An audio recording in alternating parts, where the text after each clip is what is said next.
मंत्री वरिष्ठ संपादक रह चुके अरुण शौरी जी से। उनकी नई किताब आई है the commissioner for lost causes. किताब से पता ये चला कि एक तरह की उपाधि है रामनाथ गोयनका जी ने ही दी थी जब ये लोग 40,000 अंडर ट्रायल्स को छुड़ाने में कामयाब रहे थे और 27,000 अंडर ट्रायल्स तो बिहार से ही थे। बहरहाल अपनी किताब में शौरी जी ने द इंडियन एक्सप्रेस में काम करने के दौर के मुद्दे, अनुभव, बातचीत दर्ज किए हैं। भागलपुर ब्लाइंडिंग्स, इमरजेंसी, बोफोर्स, भ्रष्टाचार, राष्ट्रीय सुरक्षा जैसे मसलों से जुड़ी जानकारियां यहाँ पर पढ़ी जा सकती हैं।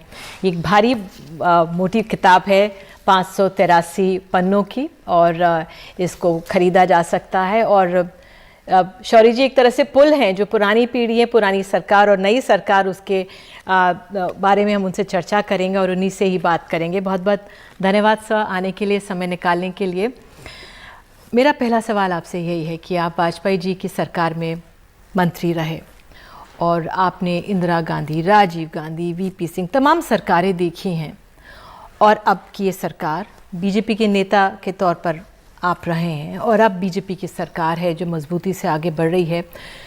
इस सरकार के काम करने के तरीके में क्या कुछ अलग है जो पहले की सरकारें हैं, या मूल मंत्र वही है कि जो विपक्ष है बेवजह हंगामा करता है, हम तो ठीक कर रहे हैं? नहीं, ऐसा नहीं था।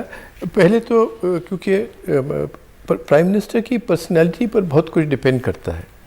जैसे कोई आजकल जैसी चीज़ें होती हैं, जैसे फुल पेज इतने एडवर्टीजमेंट, और छोटी सी चीज़ दीजिए फुल पेज एडवर्टीजमेंट आते हैं, एक पर्सनैलिटी कल्ट बिल्ड किया जाता है। मेरा ख्याल वो अटल जी तो कभी नहीं होने देते। और वो आरएसएस के गुरु गोलवालकर जो थे, उन्होंने इस पर बहुत ही टिप्पणी की है कि कभी नहीं होने देना चाहिए। और वो आरएसएस में होने नहीं देते थे कि राष्ट्र पर आप कीजिए, राष्ट्र की सिंबल्स को आप करें, बिल्डअप करें, मगर किसी का पर्सनैलिटी को बिल्डअप ना करें वगैरह। तो बहुत ही डिफरेंसेस हैं। जैसे और मैं आपको एक डिफरेंस बताता हूँ। आज मैं नहीं जानता, और मेरा जब भी मोदी साहब से मिलना हुआ तो मुझे ये इम्प्रेशन नहीं हुआ, मगर लोग कहते हैं कि भाई उनके आगे कुछ कह नहीं सकते। आजकल सिविल सर्वेंट्स मुझे कहते हैं, उनके मंत्री डर कर बैठे हुए रहते हैं, कैबिनेट में कोई डिस्कशन नहीं होती। मगर अटल जी जब को आप मिलते थे तो आप चाहते थे कि भाई आप में, उनकी पर्सनैलिटी ऐसी थी कि you wanted to tell him everything. आप उनको सब कुछ बतलाना चाहते थे, उनके बारे में भी क्या कहा जा रहा है आप उनको बतलाना चाहते थे। वो आपसे पूछते थे कि नहीं वो क्या कह रहे हैं, वो क्या कह रहे हैं, तो उनको हर एक सोर्स से इंफॉर्मेशन आती थी। अब बदल गया। अब बिल्कुल बदल गया। अब सुना है कि भी इंफॉर्मेशन देने वाले बेचारे डरे रहते हैं, तो वो एक डेंजरस स्थिति हो जाती है। बोफोर्स हुआ तो सरकार पर असर पड़ा, हाँ सरकारें गईं, लेकिन विपक्ष ने पेगासस का मसला उठाया, आपने कोरोना का मिसमैनेजमेंट देखा, आपने नोटबंदी देखी। तो ये तमाम मुद्दे क्यों नहीं टिके, क्यों ये डाइल्यूट हो गए, क्यों ये सरकार पर नहीं टिके? आप कैसे देखेंगे? क्योंकि पहले की सरकारों पर तो टिकते थे और सरकारें जाती थी। क्योंकि हम आदी बन गए हैं, कीचड़ के आदी बन गए हैं कि ऐसे ही होगा। और दूसरा कि हम कुछ करने को तैयार नहीं है। आशा हमेशा ये है कि भी कोई और कुछ करेगा, कुछ इंस्टीट्यूशन कुछ करेगी, कुछ कोर्ट कुछ करेगा, कुछ पॉलिटिकल पार्टीज क्यों नहीं कुछ कर रही, मीडिया क्यों नहीं कर रहा। अरे मैं क्या कर रहा हूँ, मुझे क्या करना चाहिए? हम एक ही इंस्टीट्यूशन को अगर फॉलो करें, एक ही मुद्दे को फॉलो करें, मगर छोड़े नहीं, मगरमच्छ की तरह किसी की टांग मुंह में आ गई तो छोड़ना नहीं चाहिए। हम तितलियां नहीं बनना कि आज इस इशू पर कल उस इशू पर। तो इसलिए हर एक चीज़ का, इंस्टीट्यूशंस का डिके, लोग इस सब चीज़ के आदी बन जाए, मीडिया बिक जाए, जो नहीं बिके वो बेचारे तितली जैसे इधर से उधर घूमते रहे। तो और जो लीडर्स हैं, जो रूलर्स हैं, स्टेट्स में हों या सेंटर में हों या इंस्टीट्यूशंस में हों, वो बेशर्म हो जाए तो फिर कोई इंस्ट्रूमेंट नहीं रहता उनको अकाउंटेबल बनाने का। बीजेपी में क्या आपने फ़र्क देखा? एक वाजपेयी जी की बीजेपी थी और अब बीजेपी अपने आप 12 राज्यों में है, 17 राज्यों में एनडीए की सरकार है। अभी उत्तर प्रदेश के चुनाव जीते हैं, अखिलेश यादव ने तमाम टक्कर दी, लेकिन बीजेपी मजबूती से आगे बढ़ गई है और उसका दखल सामने दिख रहा है, ये कैसे हो पाया? मेरे ख्याल इसका मेन कारण जो है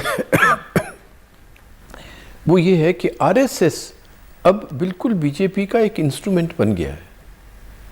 पहले आरएसएस और गवर्नमेंट में काफ़ी फर्क रहता था।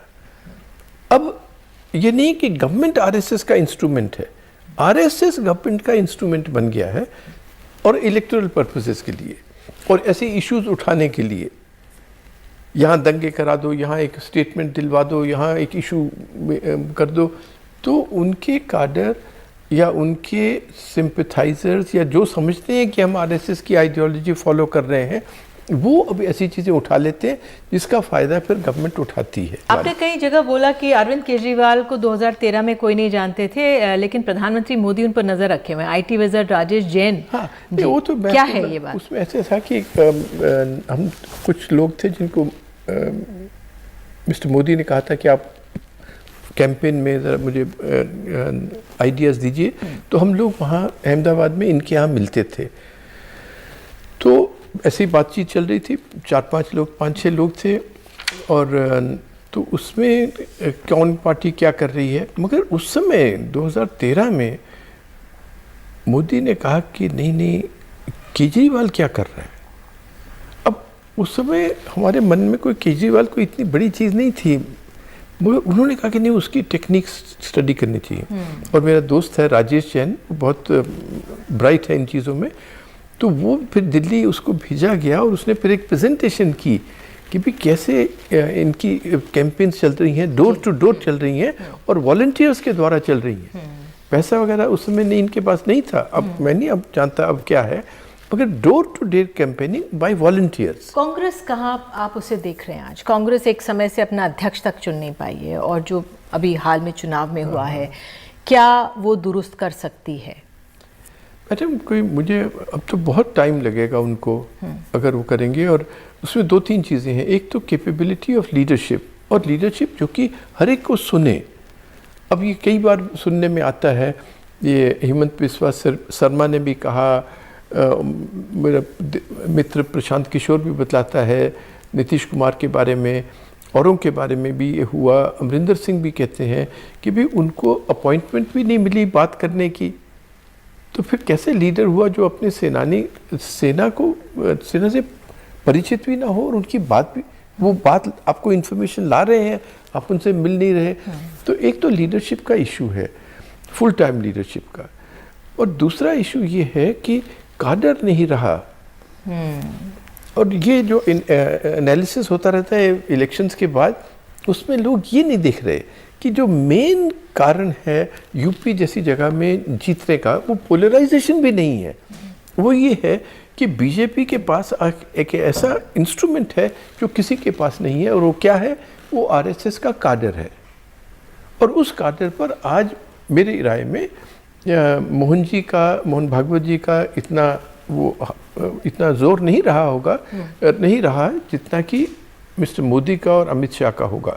और अंत में सर, ये इस किताब को लेकर मैं, अब ये जो तस्वीर है लगातार ये आपकी पत्नी के साथ हैं और एक बहुत कठिन परिश्रम आपका जीवन में रहा है, उनका सहयोग हमेशा रहा है। क्या आप कहना चाहेंगे, ये कवर के लिए आपने ये पिक्चर क्यों चुनी? एक्चुअली मुश्किल ये है कि क्या कहें, अब 30 साल से बेचारी को पार्किंसंस डिजीज़ है। अच्छा। और पिछले 3 महीने तो बहुत ही मुश्किल गुजरे हैं। 7 सप्ताह वो आईसीयू में थी, फिर वेंटिलेटर पर थी, तो वो सब, मगर अब बेटर हो रही है। मगर उसी की स्टेडीनेस से सर्वाइव कर पाए हैं। तब ये किताब आई।